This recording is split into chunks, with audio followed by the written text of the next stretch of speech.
Shiloh Institute, brought to you by the Real Spiel. Listen, just to start us off, my father died yesterday. Peter John, superintendent of the Guard Emergency Branch and deputy commissioner. Trinidad and Tobago, he died yesterday. He died at 80 years of age, which is his actual birthday. And the whole family is, we're dealing with that now. And so I still wanted to come on here, still want to talk to you guys, but I just, for those in Trinidad and those who are watching from Trinidad, just to let you know that my dad died yesterday. And I just want to commemorate him and to remember him as the great man that he is. But also, I wanted to talk about the Israeli Hamas effect. I call it the Israeli Hamas effect. See if I can get into the comments here. Welcome to live chat. So, there we go. Live chat.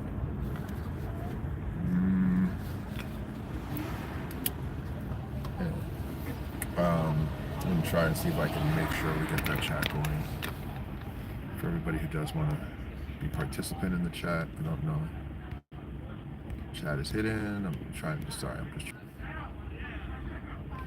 yeah, I'm sorry about that.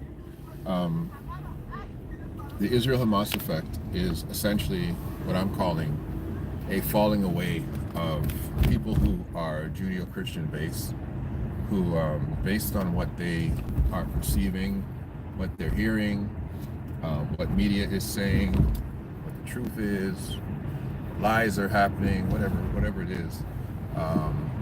Hello, Yvonne. Thank you very much. Hello to you too. They are questioning their faith, and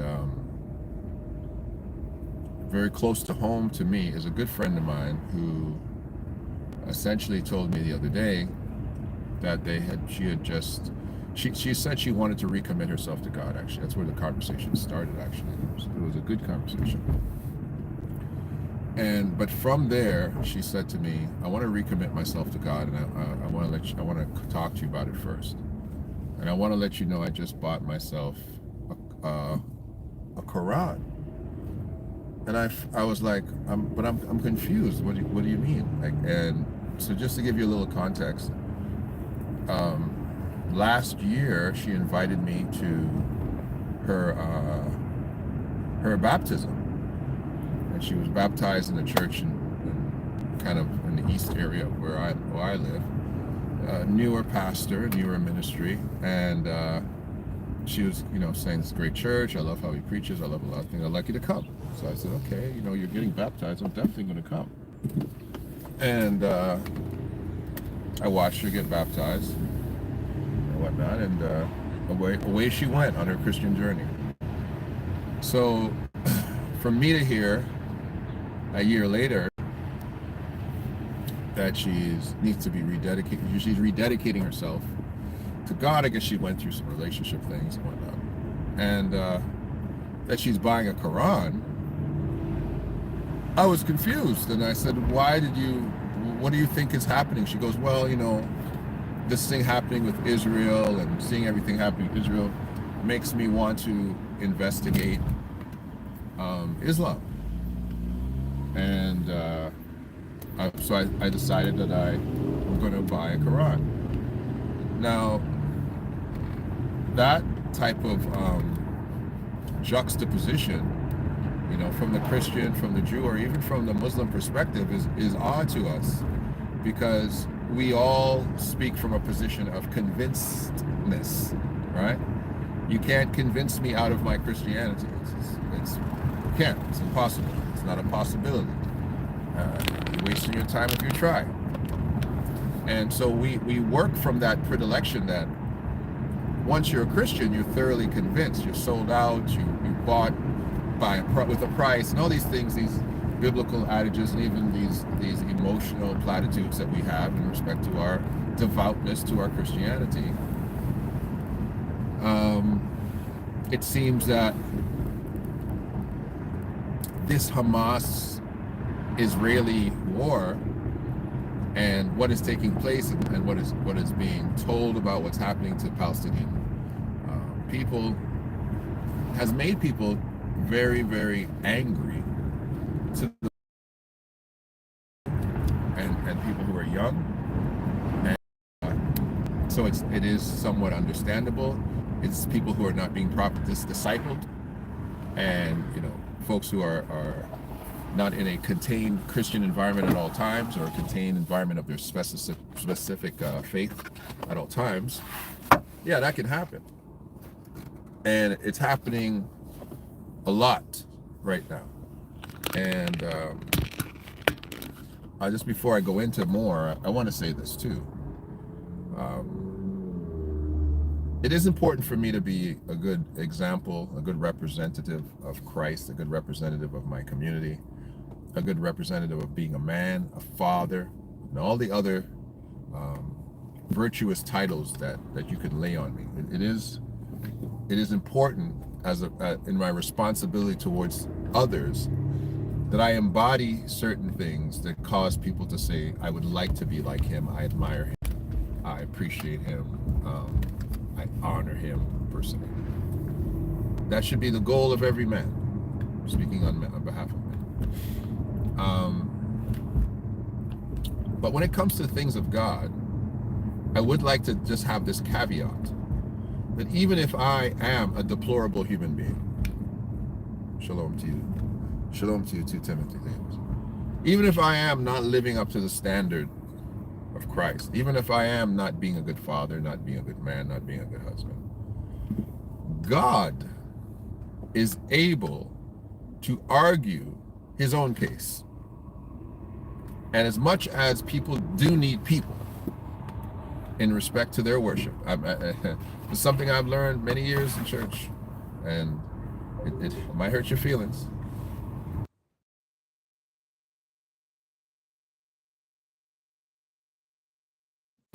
This might hurt your feelings, but people need people to worship.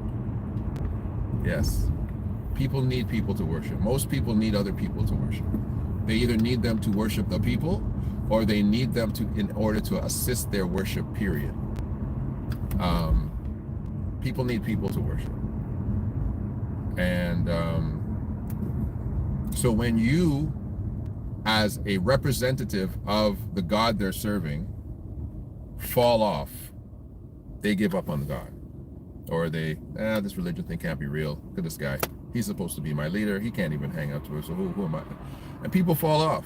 But God is his own representative.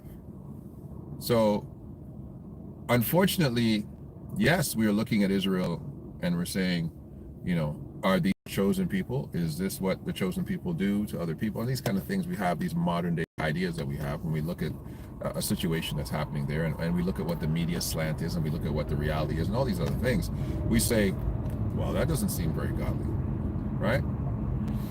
But the bottom line is, God is not determined on what people are doing. God should not be evaluated on what people are doing. And the battle of the faiths, the faiths that claim Abrahamic origins, again, are not based on what people are doing. And this is why people have such a problem with religion, and it's why people claim religion is man-made. Religion is not man-made. Religion is not man-made. God created religion. Right away, it's one of the first things he did. God's very first religion was don't eat. Eat from that, don't eat from that. That was the first religion. One commandment, don't eat from that. That's a religion. Anything God tells you to do or not to do, that's a religion. The minute there's a God and he gives instructions, boom, you got a religion right away. That's what it is. The only way that man creates religion is this man has created something that has no God in it. You got a whole lot of things. Some people have said that if there was no such thing as God, man would create one. Heard that saying too. But most of the time, the God he creates is himself. would not create an invisible one. He could not create one that has to do that he's obligated to do things for. He would not create one that he's supposed to suffer for. He's supposed to die for. He wouldn't create that kind of God if man was created in the God creation business. He'd be creating something that's pretty much himself. And so this phenomenon of this age, I think, participates in some things that we see in Scripture, talking about the great falling away and whatnot. But it's so interesting that so many Christians are sitting in a position where they don't want to support Israel anymore. And the nation that supports Israel the most, you have an outcry in America of people saying we should not support Israel, we should not give them aid, we shouldn't participate in what they're doing, we should call them out, and all these kinds of things. And you know, at the end of the day, you know, how are we going to now sit here and fixate ourselves on what and whom we're supposed to worship based on what is taking place in Israel with Hamas and Israel? And my answer to you is that we're not. That God is not to be evaluated by what is taking place in Israel today, or what's taking place in anywhere. That's not on God. Blaming God for Israeli Hamas's war and the Middle East being on fire. I'm so sorry, I'm tired. I need my nap. But blaming God for that is the same as blaming God for Satan having an uprising in heaven, right? And some people, very deep theologians will say, well, ultimately it is God's fault, because if he's all-knowing, he must have known that would happen. He must have understood when he was creating Satan, that Lucifer would betray him. He must have purposed it, allowed it, perfected it, and let it happen. So I guess God did it. But the real scenario or the word that we're missing is choice. Choice. It's free will. The most dangerous thing God created was free will. Not nuclear bombs. Okay? It's free will. God created this thing called free will. I don't know if I would have done that one. If I was God, I wouldn't have gave none of y'all free will. Y'all be doing what I say. You're lucky. But God created this very dangerous thing for himself. The most dangerous thing for God is free will. Most dangerous thing. You create a being, give it everything, give it all this power, and then say, here you go, take free will with you.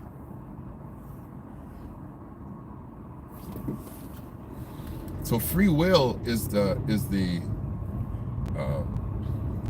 ghost in the machine. Free will. Israel Hamas is the free will of those people doing what those people want to do to each other. And I'm sorry, I'm not hanging that on God. I'm not hanging it on God. Well, can't God step in and do? Yeah, he can do anything he wants. But remember that word? Free will. Are you guys Trekkies? Any Trekkies here? Oh, geez, don't make me forget this particular. The Prime Directive. Does anybody know what the Prime Directive is in Star Trek? You saw it in the very first Star Trek. And they had something called the Prime Directive. Very interesting concept. Gene Roddenberry is a genius. But anyway. The Prime Directive was that if we were more superior to another culture that we came across, a non-warp culture, a culture that was not as evolved as we are, the Prime Directive of Starfleet was, you are not supposed to interfere with that culture, allow that culture to develop as they should without your interference, because what will happen is you will set off an imbalance in that culture, because you will come in there and you might run down there and you might drop a phaser, right? A phaser weapon, and these people are fighting with muskets, and you dummy, you go in there, you drop a phaser, and all of a sudden one side has a phaser and they liquidate everybody else, right? Because you've created an imbalance of power or an imbalance of information. You've exposed them to technology beyond their years, and now you've messed them up. All right?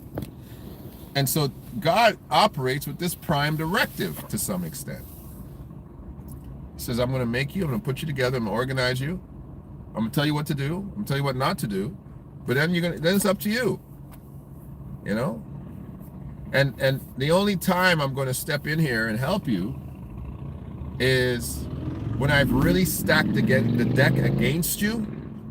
So I've given Pharaoh, you know, chariots and bronze swords, and I've given them, you know, this incredible modern technology, and I've left you out here naked, twisted in the wind. Yeah, then right there, guess what's going to happen? I'm going to become a pillar of fire by night and a pillar of cloud by day. I'm going to open up the Red Sea for you. But I'm only going to do that when I've stacked the deck against you.